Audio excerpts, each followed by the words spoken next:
It's going to be glasses today. Okay, here we go. All right, so we're going to get into this quickly stream, and then I'm going to take a break. Someone started this whole topic last night. I was not even trying to go here with this. This was, like, not intentionally meant to be a thing. Oh, my God, I'm hating... Dude, I paid, like... Oh, these are the wrong pair. Okay, whatever. The new pair is supposed to be anti-glare. Anyways. So, we were talking about breadcrumbing last night. And, oh, wait, I think the volume is down because I see no meters. Okay. There we go. Okay, glad I caught that. Okay, so last night we were talking about breadcrumbing.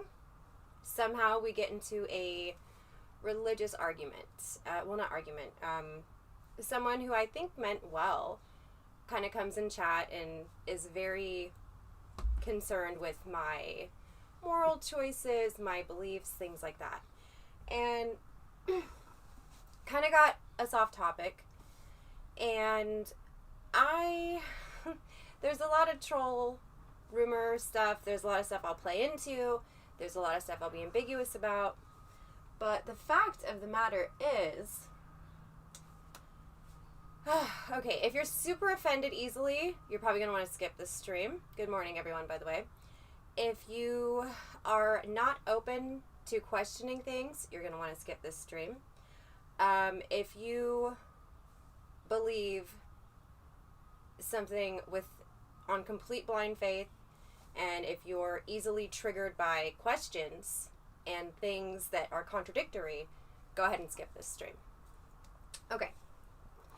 That being said, so a lot of you know I am into tarot cards and stuff like that. Like me and my mom do like paranormal research stuff.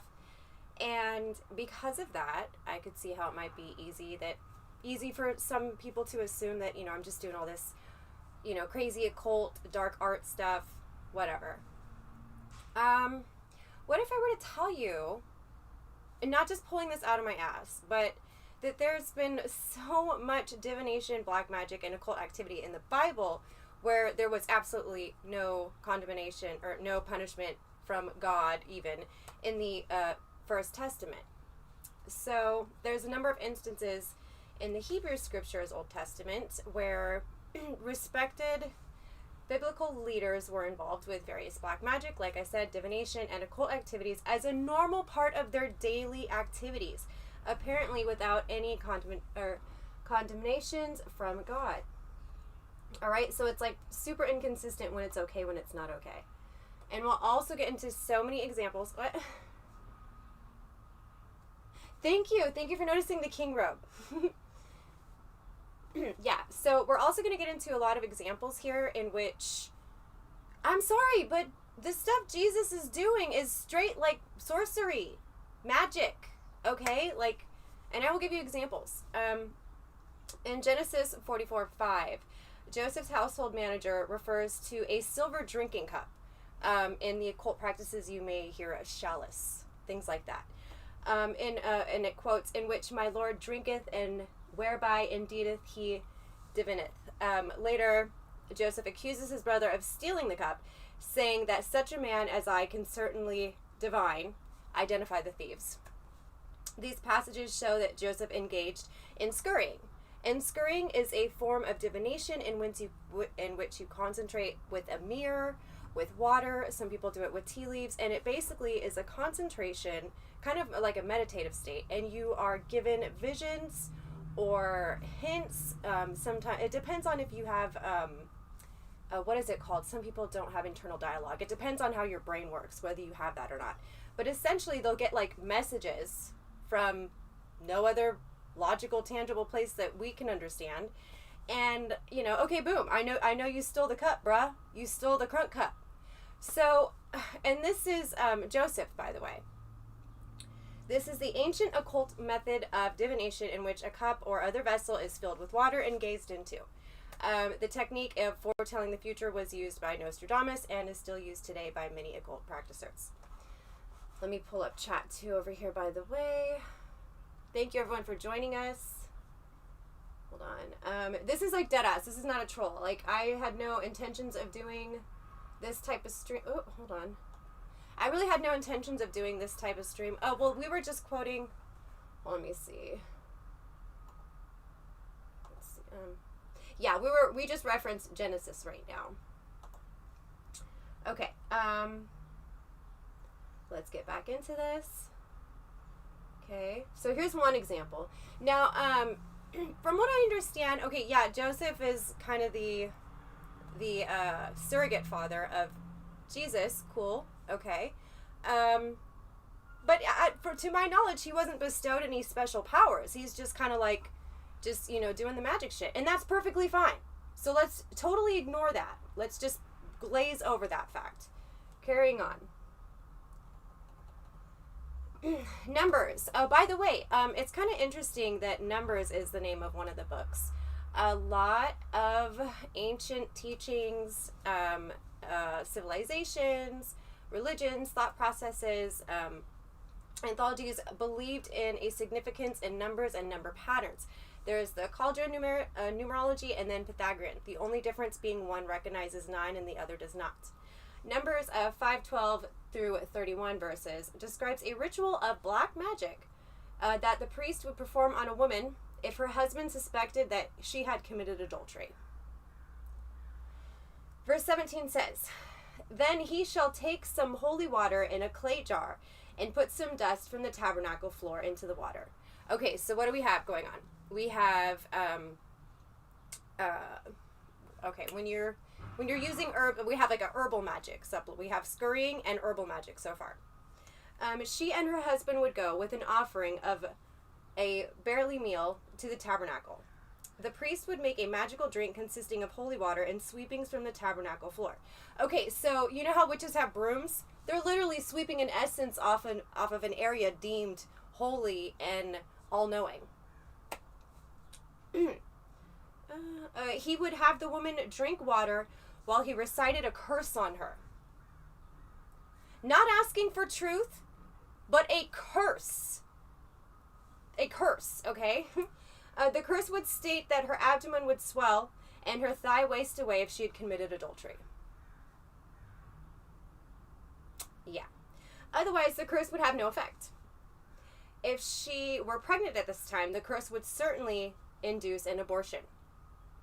Yet nobody seems to have been concerned about the fate of any embryo or fetus that was present.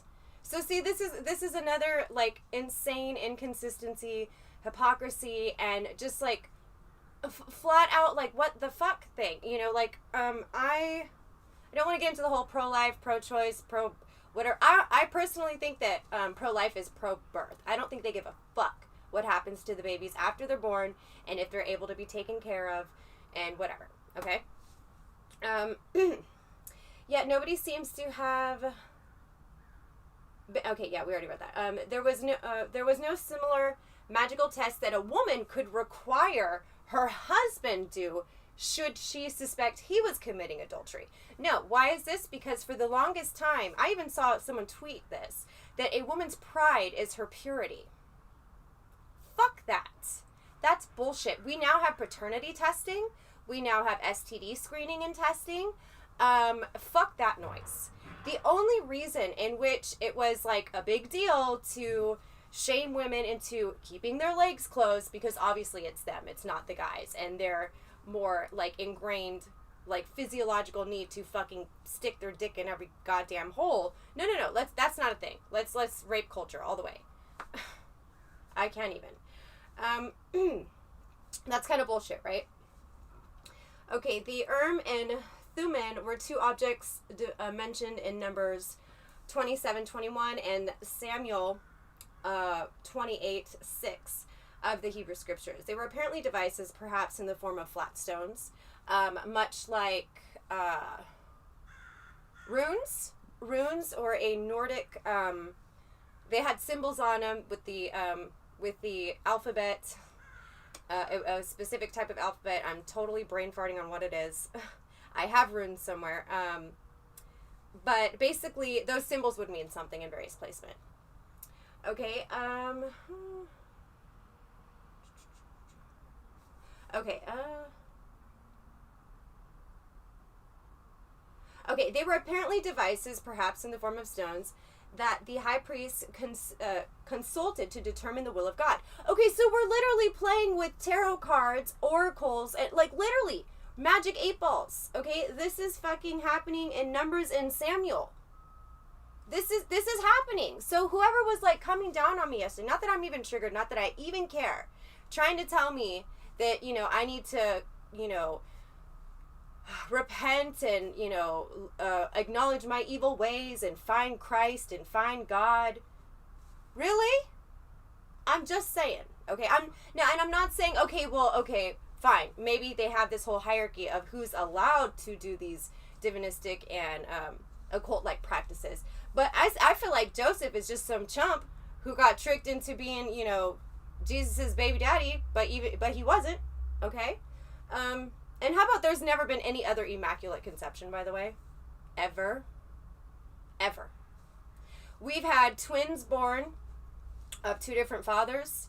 We've had twins born of, you know, different races. We've had all kinds of unique genetic instances, rare instances occur. But never have we ever had any other immaculate conception. Not once. Not fucking once. Okay? So, like, why is it so far-fetched to assume that at that time when Jesus was born, that if a woman out of wedlock became pregnant, it doesn't matter if she was raped. In fact, if you were raped, that was even worse. That's shame on you. Shame on you. Even to this day, it's all rape culture. Something happens to a girl. Oh, what was she wearing? Did she go out at night? Did she go to a party? Instead of teaching men to not fucking rape and they're not entitled to women's bodies, we're teaching women to just, you know, whatever. Because men can't handle themselves, so don't be a slut. Fuck that. Seriously, fuck that. So let's just say, you know, because Jesus was born in the time in which you couldn't, that shit just couldn't happen, right?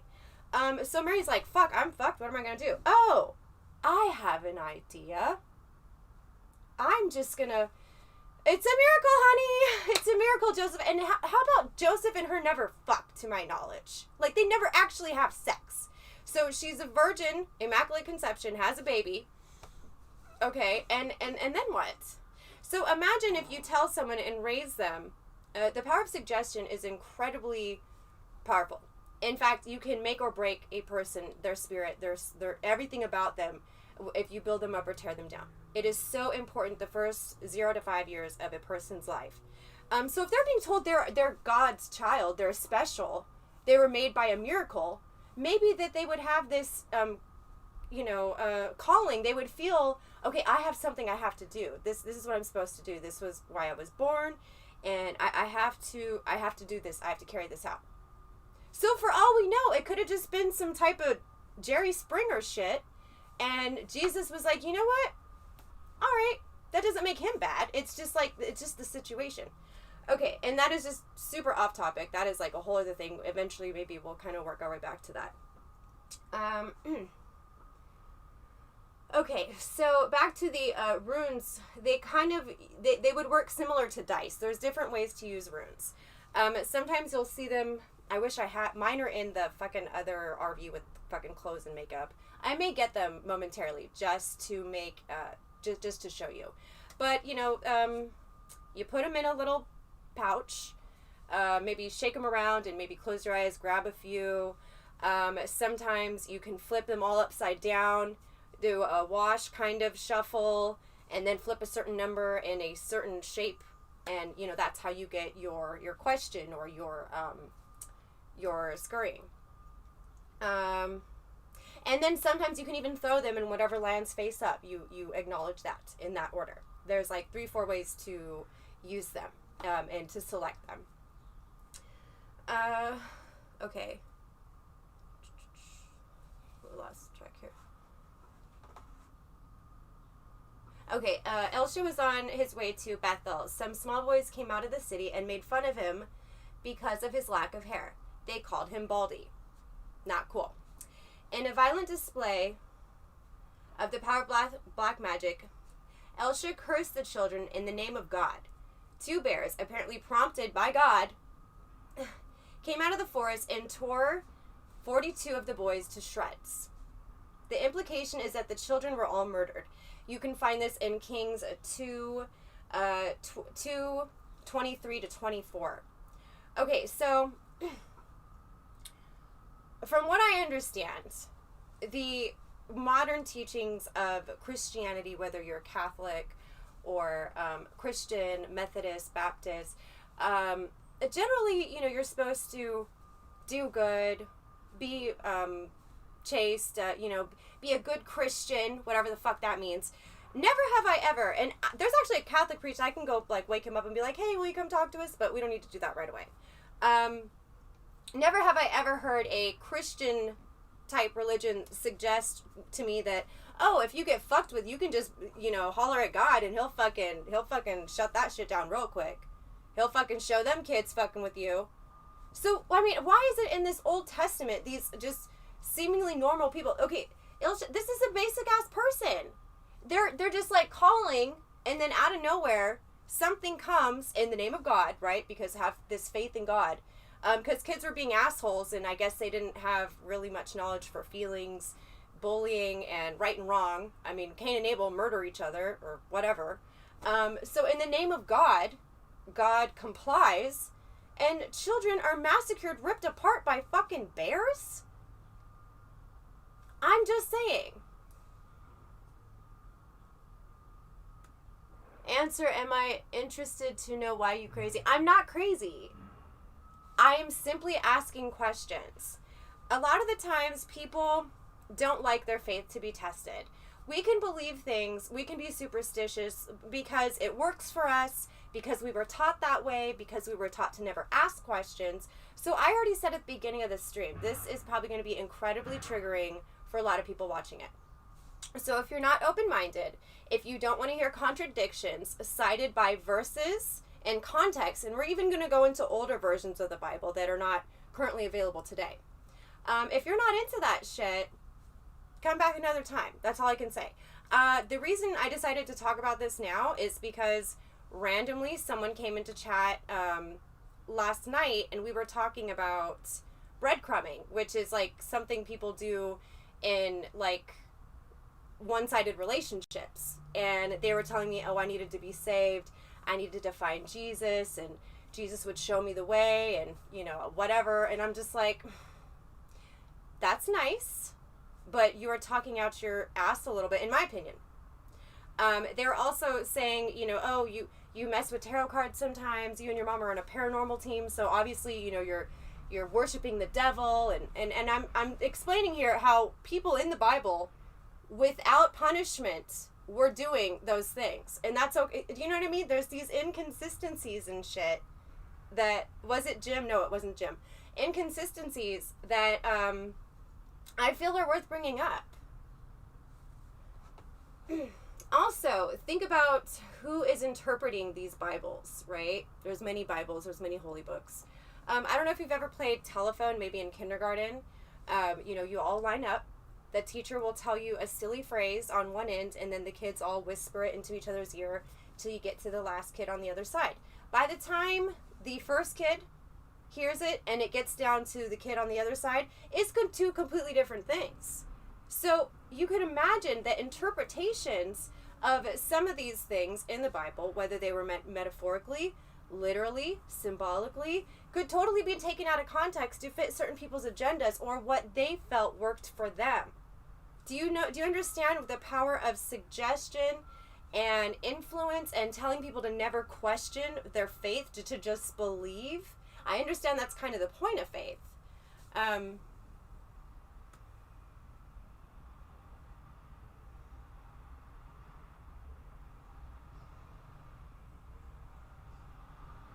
Ziggy, I believe, I'm kind of on board with you there. I'm not here trying to hurt people. I'm not here trying to tell anyone I know everything. I'm not here trying to tell you how to live your life, what to worship, what to believe in, what to put others down, in which people use to say, hey, you're not a good person because this. It's a complete hypocrisy. And if there's one thing I can't stand, it's hypocrisy. Okay, now, and I'm not expecting anyone coming at me who has blind faith to know the Bible like that, back and forth, and to know of these older versions and omitted books. But I'm just saying, hey, bro, you don't have the whole story.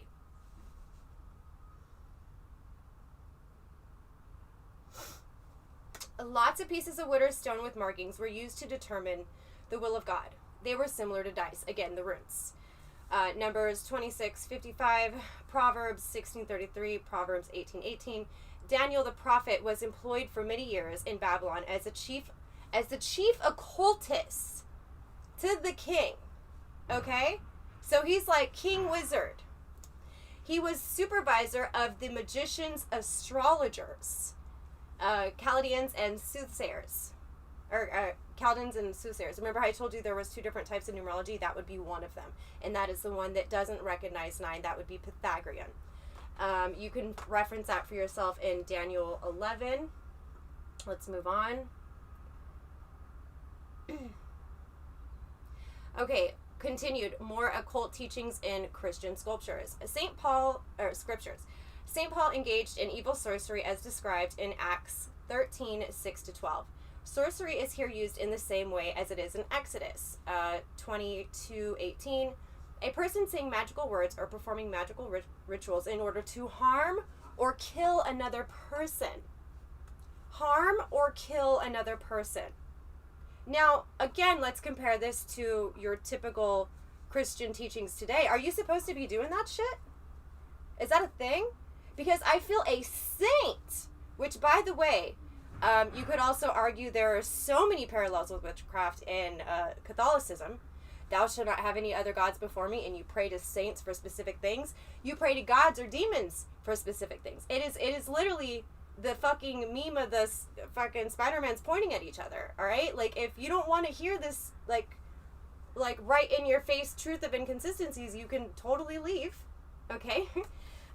This is Exodus 22:18. Okay, and during this journey to Cyprus, St. Paul met Bar Jesus, who was an attendant of the Roman proconsul Sergius Paulus. Had a conflict with the curse Bar Jesus sang. This is a quote. I need fucking something to drink. This is an incantation here. You are a child of the devil and an enemy of everything that is right. You are full of all kinds of deceit and trickery. You will never stop perverting the right ways of the Lord. Now the hand of the Lord is against you. You are going to be blind, and for a time you will be unable to see the lights of the sun. That's a curse. That is a curse, okay? Bar Jesus had heard the curse and immediately was blinded. St. Peter also engaged in evil sorcery, as described in Acts 5:9. After he determined that Sapphira had lied to him, he cursed her, saying, these hoes ain't loyal, by the way. How is it that ye have agreed together to try the Spirit of the Lord? Behold, the feet of them have they buried thy husband are at the door, and they shall carry thee out. She collapsed and died immediately.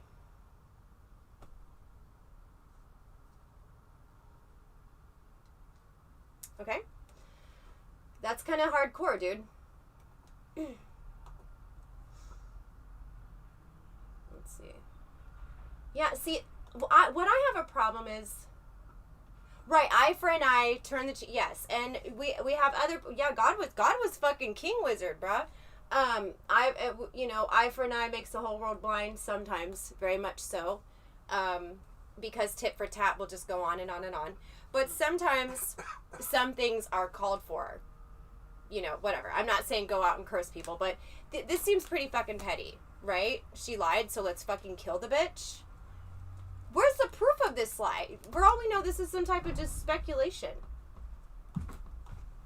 All right, we're going to take a break in just a minute, guys. Okay, biblical condemnation of the occult. Obviously, I feel we don't need to get into that because we already know there are many places in the Bible in which it says, don't you do this, don't worship anything, don't have any other gods before me. That's not what we're focusing on. We're focusing on when it was like low-key okay and people are just choosing to not acknowledge that. Or you know what, fuck it, let's read it. There are many biblical passages that described some prohibited types of occult activity. Okay, so let's cherry pick what we can do. By the ancient Israelites. These include Exodus 22:18. Oh, we just went over this. Leviticus 19:26 and 19:31, 26, and Deuteronomy 18:10 through 11, Isaiah 8:19, and Malachi 3:5. Of these, Deuteronomy 18 is perhaps the most important. They forbade the Israelites from engaging in human sacrifice. Okay, but that little boy could, like, murk the whole play yard, right? Like, a couple paragraphs ago. And 8 of the specific practices which have been regarded as occultic. The King James translation is, "These shall not be found among you anyone that marketh his son or his daughter to pass through the fire, or that useth divination, or an observer of times, or an enchanter or a witch, or a charmer or a consulter with familiar spirits, or a wizard or a necromancer." By the way, Jesus is a fucking necromancer. You don't raise people from the dead. You don't be raised yourself from the dead without necromancy. That is, in fact, what necromancy is, being rose from the dead. Various other translations of the Bible use the following terms or phrases here. Agora, black magic, calls up the dead, charm, consults with the spirits, fortune teller, interpret omens, look for omens, magician, medium, sorcerer, soothsayer, naysayer, spirits, weaves or cast spells, witchcraft, and wizard. Some people think Jesus was a leech. Unique English words or short phrases to match the 8 original Hebrew words. Yidoni, making contract with spirits, not of God. Shol, I'm super butchering this. Shol, I can't even say it right. Okay, I'm gonna have to go back to this and get the pronunciation down. Okay, reference to passing children through the fire has historically been interpreted as the ritual killing of the firstborn in each family, right? This is a thing. You'll often hear, like, Rumpelstiltskin, give me your firstborn son, right? Because daughters are useless. They cost you money because you have to have a dowry when you marry them off. The boys will work and support you. That was the mentality. Tribes surrounding the Israelites were believed to engage in this practice. In reality, it probably refers to a painful coming-of-age challenge that children had to endure. How about, I feel like it was Abraham who was, like, about to just chop his son in half because he's like, God, I'm still down for you, dog. Like, that, God sounds like some type of fucking gangster who's like, or a godfather, like, oh, you better show me that you'll do what I say when I tell you to do something. And then he's like, just kidding, you don't have to kill your kid, it's okay. Don't kill him. I'm playing. I wanted to see if you would do it, but now that I know that you would do it, cool.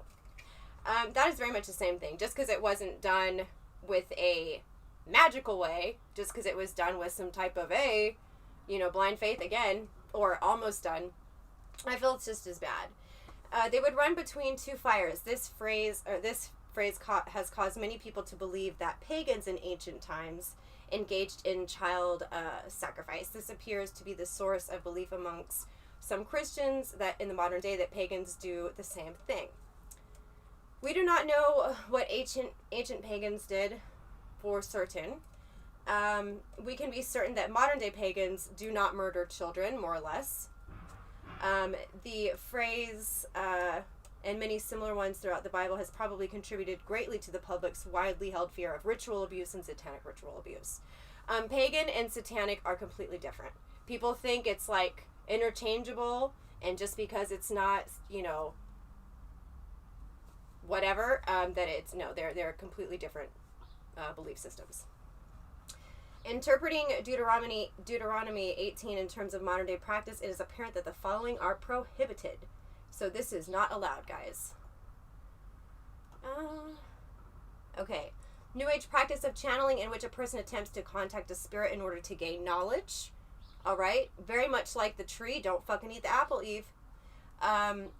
Spiritualism in which a medium contacts the dead. Right, because then we can know if heaven's bullshit or not. We can't have that. Casting stones or sticks and predicting the future by their position, i.e., we were talking about this in Genesis, priests being allowed to do this type of scurrying divination. I Ching, runes, or tarot cards you could compare it to. Fortune telling the future by looking into signs in nature. Predicting the harshness of a winter by looking at moss on trees. Or fur thickness on animals in the wild. Or whether groundhog sees his shadow.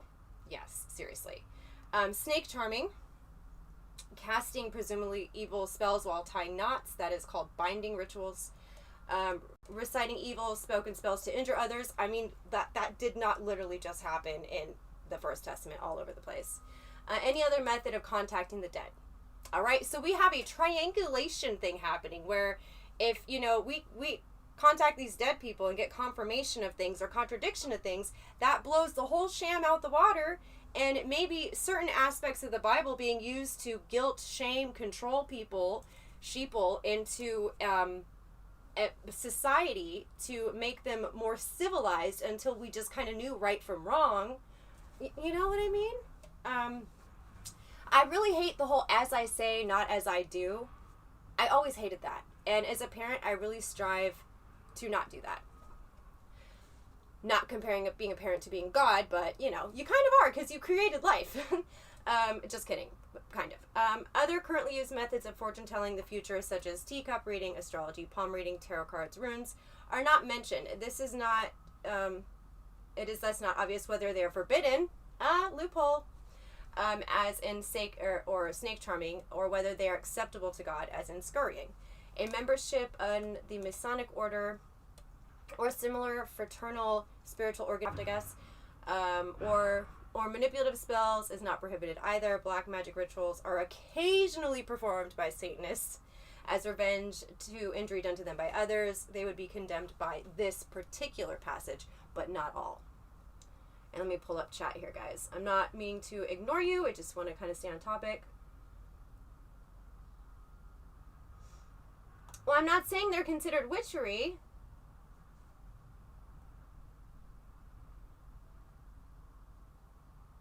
All day, all day. I'm glad we're all kind of opening our minds here. And again, I'm not saying this is the way, this is right. This is just an interpretation of inconsistencies. Okay. Okay, the biblical passages appear to apply to persons who are directly engaged in the various practices. Mediums, channelers, astrologers, they do not seem to refer to people who simply observe the activity. So again, that's very unclear. The Greek word pharmakos, which appears in Galatians 5:20, refers to poisoners. It was mistranslated as witchcraft in the King James Version. See, we have like the telephone game I talked about in the beginning, where, slight inconsistencies, nuances can totally change the whole meaning and what's okay and what's not okay. That's very concerning. Since no modern day pagan or neo-pagan or cultic activity engages in killing people by poison, the verse does not refer to in any way to Wicca, neo-pagans, or occultists. Again, I'm not like, okay guys, just like, hail Satan. Like, I'm literally not trying to tell anyone what to do or how to live their lives. I'm just simply stating, this is kind of interesting in my opinion. All right, there was another one. Did we get this one? Anybody? I have another 16 pages. I can cite the source, digitalcommons.andrews.edu. So this is from it is just a scholarly source here. Practice of magic and occultism in the Old Testament,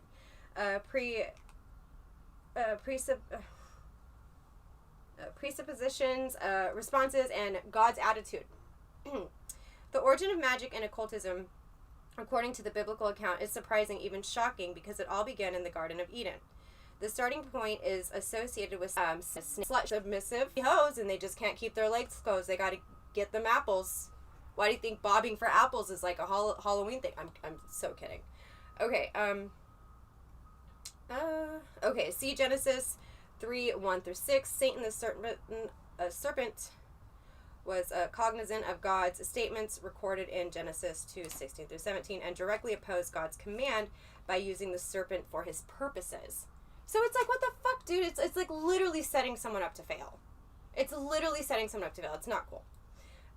By eating from the forbidden tree, Satan promised immortality. You will not certainly die. Genesis 3:4. Behind this statement was the lie, seduction, and the illusion that Adam and Eve would be able to obtain eternal life and independence of God. And this quest for everlasting life could be secured in their own action, even though forbidden by God. Satan offered Eve the elevated status of becoming like God if she followed his advice. The offer was false, but unfortunately it worked. Now, why did they decide to have Eve eat the apple first? I feel that this didn't actually occur. I feel like this is I feel like there's an agenda with this. I feel that this is implying that women are incapable of making decisions, that they shouldn't make important decisions, and that they cannot be trusted, right? They're whores. We got to put chastity belts on them. Now, one thing, and I'm not saying like, oh, go hail Satan again, so please don't take things to the extreme here. Some Satanists believe that God is all about oppression and restriction and shame, and that the devil is about indulgence and life and, or like indulgence in life, pleasure, as well as abundance. Sounds a little weird, but that is one group's take on that. And again, anyone who's just joining us, taking it out of context, welcome. Okay. This offer was false, but ultimately it worked. Before going further, it's important to offer some definitions. Magic is the power of apparently influencing the course of events by using mysterious or supernatural forces. Okay, by Oxford Dictionary definition. The World Book Encyclopedia states that magic is supposed use of the supernatural power by a person to control human actions or natural events. So that is to remove the freedom of will, of choice, to stop, things that might have happened, creating a butterfly effect. Lost one. Okay.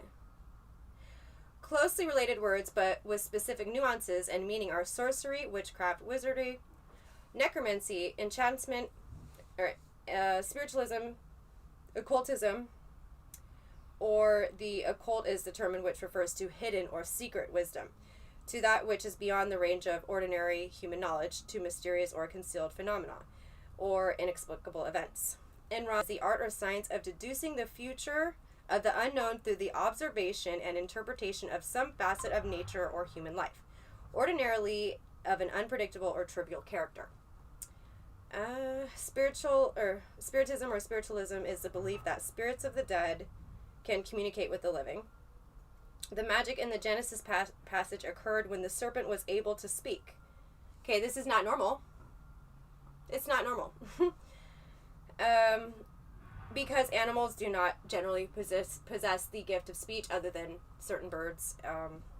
In the Bible, there is only one additional case in which an animal was able to speak, namely in the situation of Balaam's alienation and disobedience to God. Balaam is a really fascinating demon, by the way. When the donkey suddenly talked to him twice, that was in Numbers 22:28 or 22-28 through 32. This anomaly occurred only by God's supernatural intervention. So God's fucking trolling this whole time. Lost my place. Okay. However, there is a striking contrast in these two situations. The donkey's mouth was opened by the Lord, but the serpent's mouth speaks directly against the Lord's command. Okay. This very unusual phenomenon of a certain serpent speaking should immediately have indicated to Eve that this creature was speaking with extraordinary out-of-this-world power. The situation was portrayed with unspoken suggestion that the serpent's ability to speak was there because of eating the forbidden fruit. Again, notice the phallic choice in the snake, right? Her empirical observations and evidence misled her. It was a deception. The truth was bigger than what her eyes could see and experience. After Adam and Eve's disobedience, the first pair tried to cover their nakedness with fig leaves. But they were unsuccessful because when God appeared in the Garden of Eden and asked them the question, where are you? Adam explained the reason for their hiding with the following words, because I was naked. That makes sense. So, Snapchat will have these memories, that, whatever. And there was this great snap recently of Allie in a pull-up diaper, and I had just given him a bath because he got into my makeup. He had makeup again all over himself, all over the wall, and I'm like, Allie, what's going on with the wall and the makeup and stuff? He goes, I'm naked. I'm making paint. And I'm like, you're making paint? Why are you down here hiding? I'm mixing colors. okay. You know, and so when you think of Adam and Eve, they have to be infants in like mentally, in life experience, and like they don't know shit. So that's actually hilarious. Putting that two and two together. Because I was naked. Physically, Adam and Eve were covered with fig leaves, but spiritually they were exposed. Thus, their nakedness was more than physical. It pointed to their sense of shame and guilt. So prior to eating this apple, they're like, yo, let's just be fucking freaks, have our dicks out for days, who cares? They ate the apple, and then they realized, oh, well, someone might see us. I mean, we're the only humans there are, but oh my goodness, you know, what? See, that doesn't work for me. This is not a plausible story. Sorry.